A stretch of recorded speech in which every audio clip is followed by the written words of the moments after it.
কাবরেরার ভুলভাল ট্যাকটিস, স্ট্রাইকিংয়ে দুর্বলতা, defence নখদন্তহীন। Jet লাগিয়ে হামজাকে মনে হচ্ছিল খুব ক্লান্ত। র্যাঙ্কিংয়ে ভিয়েতনাম অনেক এগিয়ে, বাংলাদেশ প্রায় 200-র কাছাকাছি। তবে তাতে কি, খেলার মধ্যে এমন চিট ধরবে কেন?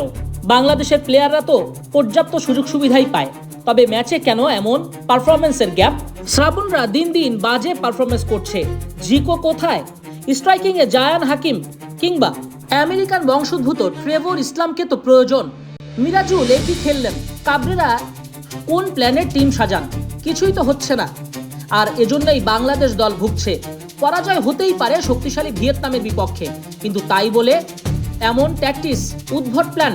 কাবরেরার ভক্ত সমর্থকরা রেগে মেগে আগুন। সেকেন্ড হাফে তো আরও ব্যবধান বেশি হতে পারত।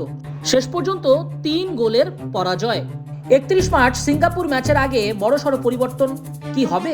সময়টা কোথায়?